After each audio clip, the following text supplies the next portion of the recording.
The gentleman from Texas is recognized. Mr. Speaker, in order to return the attention to H.R. 5947, I yield to the gentleman, my colleague and friend from Texas, Mr. Pfluger, a member of the Energy and Commerce and Homeland Security Committees and the author of this bill, such time as he may consume. The gentleman from Texas is recognized. Thank you, Mr. Speaker. The theme that we're talking about right now is a complete overturning of a maximum pressure campaign on Iran from 2017 through the end of 2020. And in 2021, we began a new theme. And that theme was appeasement.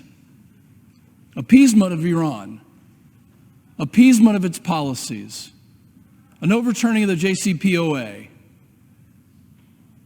A message to the world that we trust you, Iran, the largest state sponsor of terrorism on the globe. We don't think you're going to do anything. And that strategy has clearly not worked. I want to go back in time to September 11th, 2023.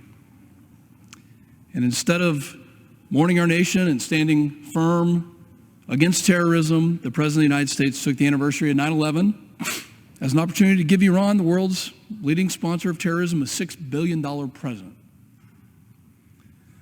It's no coincidence that shortly following this foreign policy FAPO, the Iranian-backed terror group Hamas was emboldened to launch a barbaric attack against our democratic ally Israel, murdering over 1,400 innocent civilians and abducting hundreds of hostages, some of whom still remain inside Gaza. In the 6 months following those attacks, on that fateful morning of October the 7th, Iran's proxies, Hamas, Hezbollah, the Houthis, the Shia militia groups and others, have continued carrying out terrorist attacks against Israel and across the Middle East, culminating in Iran's direct and unprecedented attack this past weekend against Israel. When it comes to foreign policy, the theme that I mentioned, a turning away from maximum pressure, a turning away from deterrence, a turning away from holding a hard line, and one towards appeasement, the president has gotten it wrong every single time. In fact, on September 10th, 2001, one day before the attacks on 9/11, September 10th, 2001, then Senator Joe Biden criticized President Bush's proposed missile defense system as, quote, dangerous and potentially disastrous, and that it weakens us. No, in reality, President Biden's decades-long strategy of appeasement is what weakens us. His choices have made our country less safe. They've resulted in the disastrous Afghanistan withdrawal. They've emboldened our adversaries to attack our allies around the world.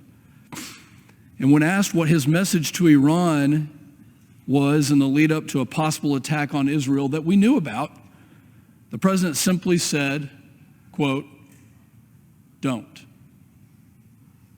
Well, Mr. President, they did. And I agree with my colleague, the ranking member, that innocent human life is important.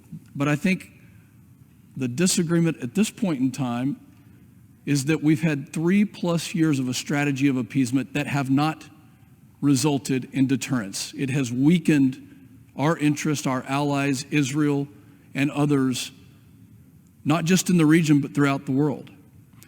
I want to talk about electricity. Yes, Iraq needs electricity.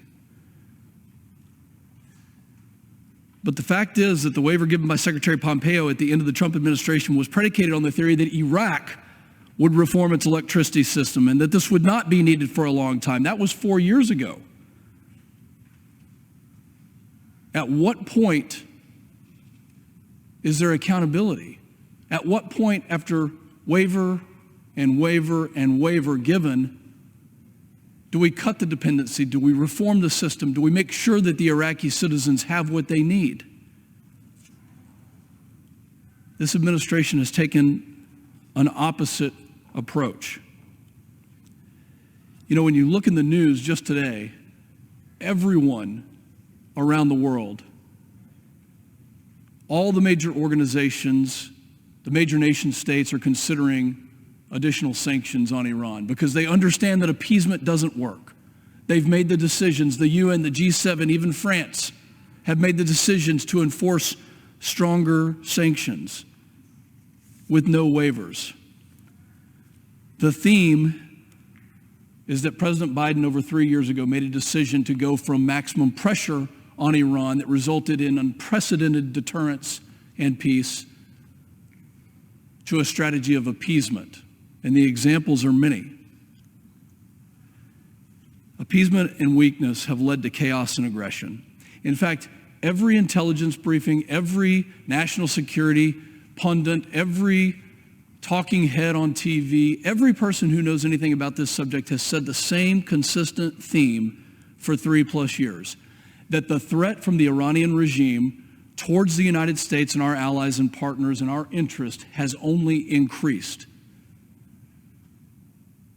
And it culminated over this weekend with an unprecedented drone attack. And we are so lucky that my brothers and sisters in arms, the U.S. military and our partners like the Jordanians, the Israelis, the air defense systems worked.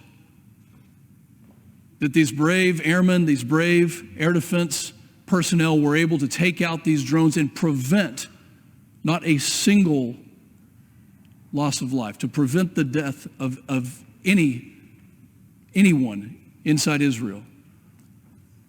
Unbelievable that that was able to happen.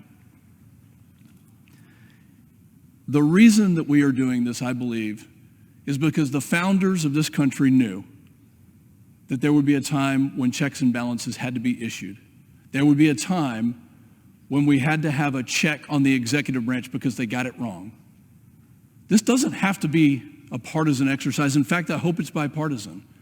I hope that we can all join together and say, we don't believe in appeasement. That strategy has not worked. They've had 3.5 years to see if it works, and it doesn't.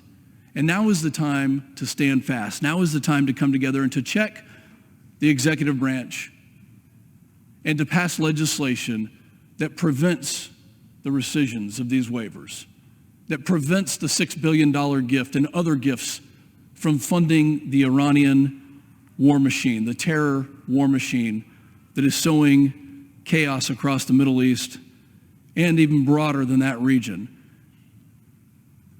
If we remember back to September 11th, then we know that this threat is real. Let's believe the Iranians when they have threatened us over the weekend.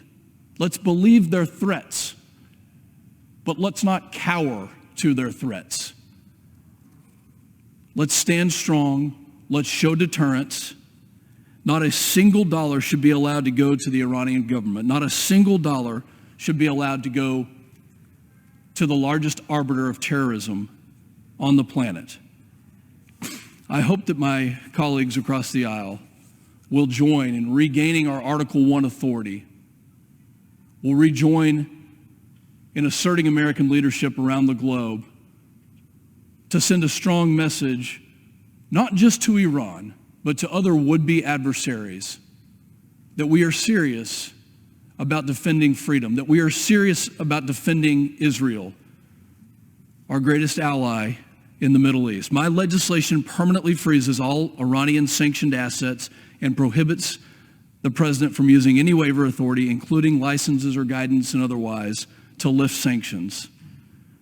I urge my colleagues on both sides of the aisle to stand strong, to support this legislation, to pass 5947, to protect Israel, and to stop the Iranian war machine, and I yield back.